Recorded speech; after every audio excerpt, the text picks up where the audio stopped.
Bismillahirrahmanirrahim. Assalamualaikum warahmatullahi wabarakatuh.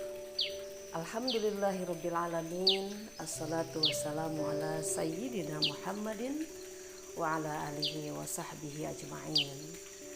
Sahabat-sahabat rahimakumullah, apa kabar hari ini? Semoga dalam keadaan sehat, dalam keadaan bahagia. Allah senantiasa melindungi kita, merahmati kita, menyelamatkan kita, memberikan kesuksesan kepada kita dunia dan akhirat. Semoga Allah mudahkan segala urusan kita, Allah lancarkan segala ikhtiar kita, Allah titipkan kepada kita rezeki halalan thayyiban mubarakan wasi'an. Allah jadikan rumah tangga kita sakinah, mawaddah, warahmah.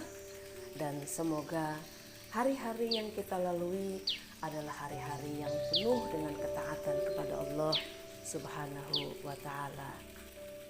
Dikisahkan di sebuah negeri hidup seorang ulama yang pandai. Beliau selalu mengajar orang-orang tentang agama Allah. Selain seorang ulama, beliau juga seorang pedagang yang sukses. Perdagangannya sangat luas sampai ke negeri sebelah. Sehingga untuk mengirim barang-barangnya, beliau harus menggunakan kapal laut. Tapi perdagangannya tidak melalaikannya dari mengingat Allah. Mengajar, membantu, memberi nasihat kepada orang-orang agar mereka paham atas agama Allah.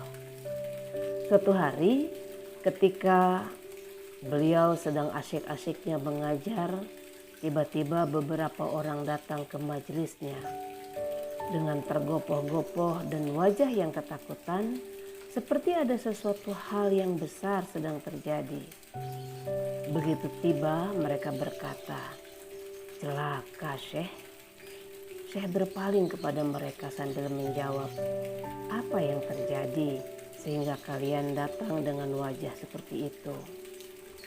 Lalu salah seorang dari mereka berkata, "Kami dengar bahwa kapal barang Anda telah dihantam oleh ombak besar."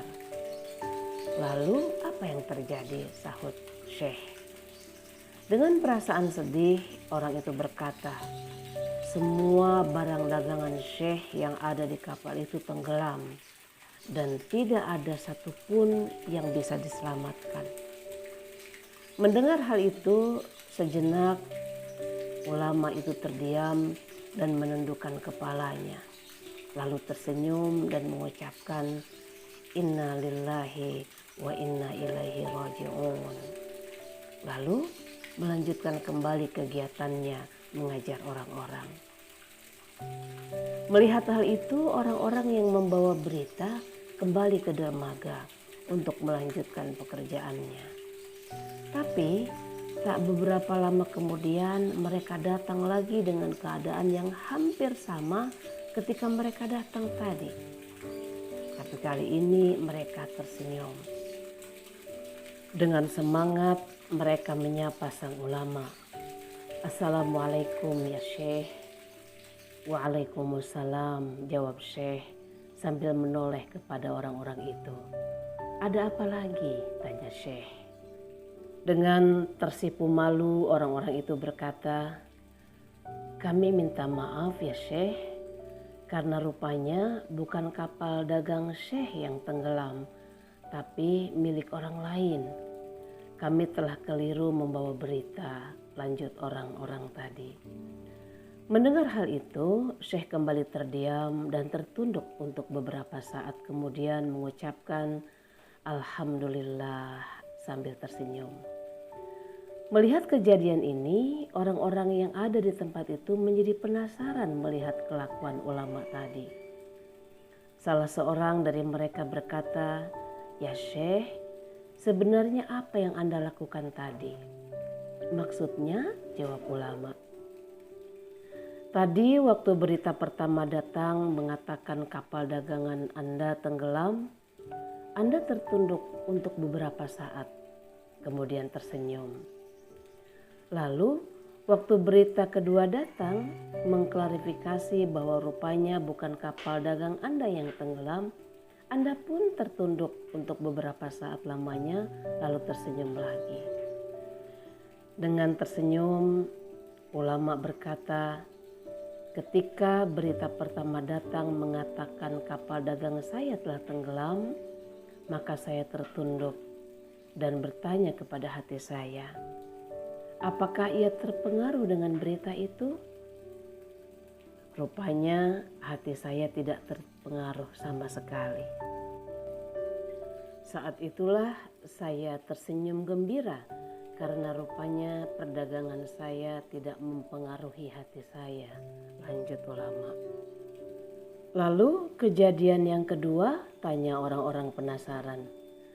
Dengan tersenyum ramah, ulama kembali menjawab, "Begitupun ketika berita kedua datang dan mengatakan bahwa bukan kapal dagangan saya yang tenggelam, maka saya pun tertunduk untuk bertanya kepada hati ini. Dan alhamdulillah, rupanya hati ini juga tak terpengaruh sama sekali dengan berita itu," jawabnya lagi. Kemudian sang syekh melanjutkan, "Saya tidak ingin perniagaan saya merasuk ke dalam hati ini, karena hati ini hanya untuk kekasihku tercinta, Tuhanku yang maha pengasih dan maha penyayang, yang maha menjamin rezeki dan yang maha memberikan rezeki, yaitu Allah Jalla Jalaluh."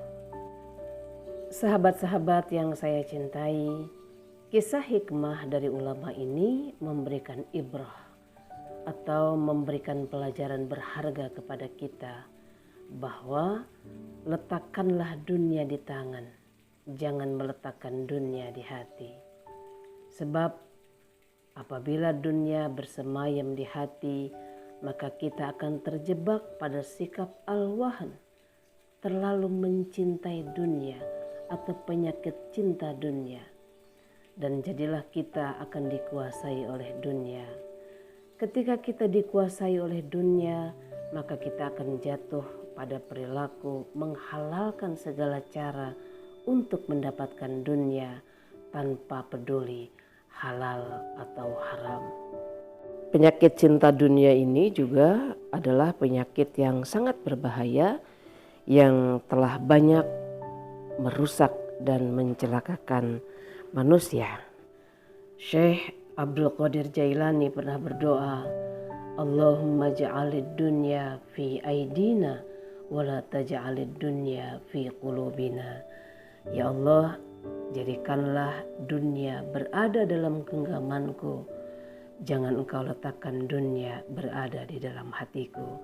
Semoga bermanfaat. Wallahu a'lam bishawab. Barakallahu fikum. Assalamualaikum warahmatullahi wabarakatuh.